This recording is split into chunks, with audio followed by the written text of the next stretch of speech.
Le 7 août 2023, Us Weekly annonçait que Nathalie Portman et Benjamin Millepied étaient en instance de divorce.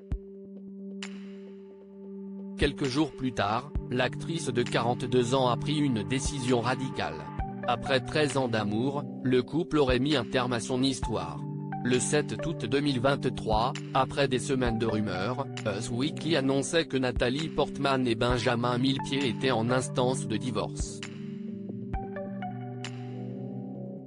Selon le magazine Voici, le chorégraphe aurait eu une relation extra-conjugale avec Camille Etienne, une militante écologiste âgée de 25 ans. Pour People, une source proche du couple avait déclaré « Il sait qu'il a fait une énorme erreur, et il fait tout ce qu'il peut pour que Nathalie lui pardonne et que leur famille reste unie. » Nathalie est incroyablement privée et n'a pas l'intention d'en parler dans les médias. Sa plus grande priorité est de protéger ses enfants et leur vie privée. Si l'actrice de 42 ans ne s'est pas exprimée sur le sujet et s'est faite discrète au cours des dernières semaines, elle a pris une décision radicale. Tout comme d'autres stars du cinéma, Nathalie Portman ne se rendra pas à la 49e édition du Festival du cinéma américain de Deauville, qui se tiendra du vendredi 1 au dimanche 10 septembre. En effet, en pleine grève à Hollywood, il leur est interdit toute forme de promotion.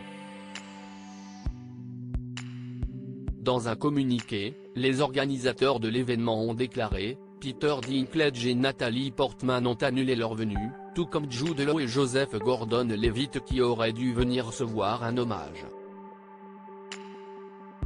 Cependant, malgré ces désistements, nous maintenons la programmation et les cérémonies en leur honneur. C'est dans ce contexte de résistance que nous avons écrit l'histoire de cette édition, où le cinéma indépendant prépare l'avenir dans une industrie en pleine mutation.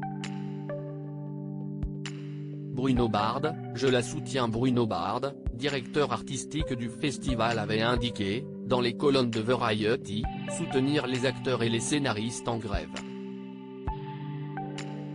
Alors que ces derniers sont inquiets quant à l'intelligence artificielle, il avait assuré « L'IA a toujours existé au cinéma et elle menace aujourd'hui les scénaristes, les décorateurs, les doubleurs et bien sûr les acteurs dont nous utilisons l'image.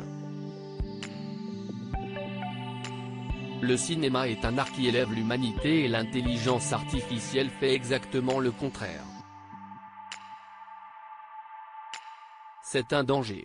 Malgré tout, celui-ci a fait le choix de maintenir les hommages aux carrières de différentes figures du cinéma, et ce, même si elles ne seront pas là. Je veux que la communauté cinématographique américaine comprenne que le maintien des hommages ne signifie pas que je ne suis pas intéressé par la grève. Au contraire, je la soutiens et je ne voudrais jamais priver les acteurs et actrices de ces hommages parce qu'ils ne viennent pas à cause de cette grève, a-t-il expliqué.